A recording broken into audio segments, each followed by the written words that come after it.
Salat sunnah yang terkait mungkin waktunya dekat dengan salat fardu yang 5 waktu itu, ini dibagi 2 bagian. Ini teorinya supaya dipahami dengan baik ya. Ada yang disebut dengan salat rawatib. Apa artinya rawatib? Kalau tidak tahu katakan. Baik. Apa artinya rawatib? Baik. Rawatib itu jamak dari kata ratib. Apa artinya ratib? Baik. Bukan Allah alam. Ratib itu adalah sesuatu yang tersusun dengan rapi atau berurutan sifatnya. Tersusun berurutan atau tersusun dengan rapi. Makanya diserap ke dalam bahasa Indonesia menjadi tertib. Tertib kan berurutan, rapi. Ada salat-salat sunnah yang waktunya tersusun rapi berurutan dengan salat fardu. Terletak sebelumnya atau setelahnya. Jumlah rawatib ini itu ada 12 salatnya.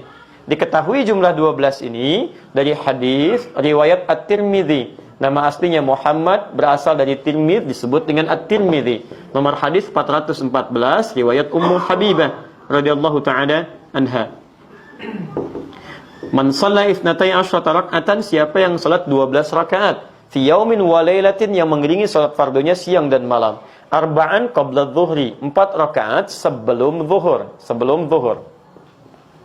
Baik, perhatikan, raka'ataini ba'daha, 2 rakaat setelah zuhur.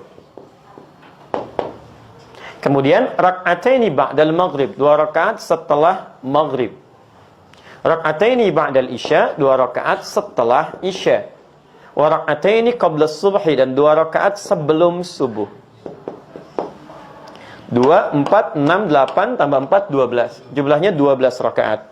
Siapa yang konsisten mengerjakan ini selama hidupnya, Allah, sebelum dia wafat, terus dia kerjakan sampai meninggalnya, kata Nabi, bunyalahu bihinna baitun fil jannah.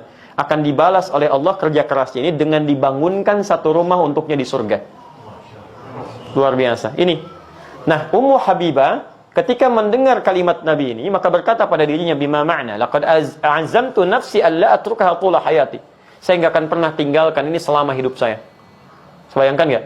Ummu Habibah itu istri Nabi, orang paling mulia, Ummul Mukminin, di surganya bersama Nabi, jelas sudah punya rumah, kelasnya elit luar biasa. Ketika mendengar kalimat ini yang amalan sunnah, kata beliau, saya nggak akan tinggalkan ini selama hidup saya. Istri Nabi, dekat dengan Nabi, ahli surga, surganya terbaik, rumah paling elit, mendengar amalan sunnah, saya nggak akan tinggalkan. Ada perempuan, bukan di sini, di luar sana, bukan istri Nabi, tidak dekat dengan Nabi, belum jelas status surganya, amalan berantakan, hisab menegangkan. Masya Allah, ditawarin surga, rumah di surga, jangankan sunnahnya, yang wajibnya pun kadang terlambat.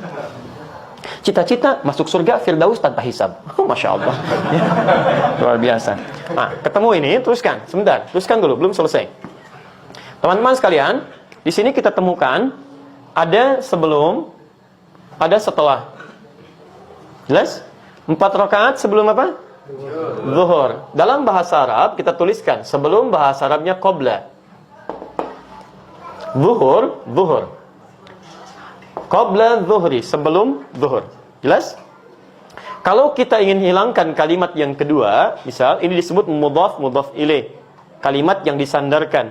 Kalau menunjuk kepada waktu, ingin kita buang ininya, supaya menunjuk pada kalimat yang dibuang, maka tambahkan ya setelahnya plus ta sebagai sifat.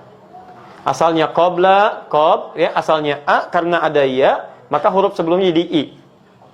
Di qabliyah. Jelas ya? Maka kita dengar kalimat qabliyah, zuhur misalnya. Itu maksudnya sebelum zuhur. Baik. Setelah, bahasa Arabnya ba'da. Setelah zuhur, ba'da zuhur. Di setelah, bahasa Arabnya apa? Ba'da. Kalau Anda sudah mengucapkan ba'da, jangan diucapkan setelah lagi. Itu 2 kata yang berulang sama. Paham ya? Kita ketemuan yuk. Kapan? Di mana? Di Masjid Indonesia. Kapan? Udah setelah ba'da asar deh. Setelah ba'da asar. Jadi kalau sudah setelah, itu ba'da. Tidak perlu menyebutkan keduanya lagi. Jelas ya? Ba'da zuhur. Hilangkan zuhurnya, muncul ya dengan ta'nya. Dikenal dengan ba'diyah. Paham sampai sini? Baik, saya simpan dulu ini. Jadi sebelum, bahasa Arabnya apa? Qabla. Setelah? Ba'da. Baik, ketemu kalimatnya. Sekarang lihat. Ini 12 salat ini disebut apa? Rawatib. Kenapa disebut rawatib? Karena susunannya teriring langsung dengan salat fardu, baik sebelum atau setelahnya, dan punya fungsi melengkapi salat fardu. Jadi yang kurang di salat fardu dilengkapi oleh ini. Nah, ada salat ini di luar yang ini yang rawatib disebut dengan mutlak. Mutlak.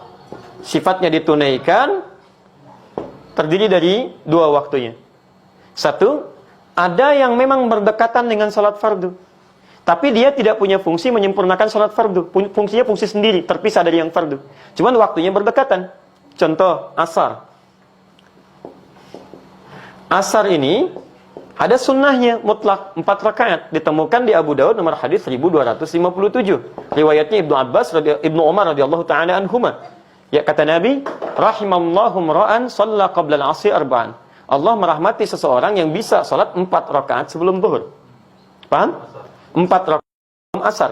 Baik, 4 rakaat sebelum asar. Saya ralat 4 rakaat sebelum asar. Ini masuk kategori salat apa? Mutlak. Paham sampai sini? Baik, ada juga yang waktunya terpisah jauh dengan salat fardu. Misal tahajud, qiyamul lail, salat duha, ya salat wudu, salat tahiyatul masjid, salat di belakang makam Ibrahim. Maka ada salat yang kedua yang sifatnya terpisah jauh waktunya dari salat fardu. Di antara salat mutlak juga yang berdekatan waktunya dengan salat fardu tapi dia mutlak bukan rawatib adalah qabliyah maghrib. 2 rakaat. Dalilnya Abu Daud nomor hadis 1258. Ya, kata Nabi, lihat kalimatnya. Ya. Sallu qabla al-maghrib rak'atain liman yasha. Silahkan salat sebelum maghrib 2 rakaat bagi yang ingin. Ingat ada kalimat bagi yang ingin. Beda redaksi ini dengan salat-salat yang lainnya. Wala tattakhidhuha sunnatan, tapi jangan dibiasakan. Apa maksudnya kalimat ini? Salat 2 rakaat sebelum maghrib ini sekalipun statusnya sunnah, masuk dalam mutlak tapi tidak begitu dianjurkan oleh Nabi. Ya, karena waktunya yang sangat singkat, mepet antara adzan dengan iqamah plus dari maghrib ke isya. Kalau orang pada sholat semua maghribnya mundur mendekat kepada isya, bagi antum gak ada masalah. Bagi orang tawaf yang ada di Mekah, bagi sekitaran di Madinah, atau waktunya yang sangat mepet, makanya di Arab umumnya ketika selesai adzan itu umumnya akan cepat langsung iqamah. Nah, kalau misalnya Anda dalam situasi sudah baca Al-Quran, sudah berdoa, karena doa antara adzan dengan iqamah cepat dikabulkan, lebih cepat dikabulkan, Anda berdoa, sudah baca Al-Quran, masih ada waktu, orang pada belum datang, Anda ingin sholat, maka dipandang lebih bagus sholat. Daripada melakukan tindakan-tindakan yang tidak tepat. Ya, Anda malah bikin status, belum ada orang nih, sedang menunggu sholat maghrib. Paham ya? Sudah.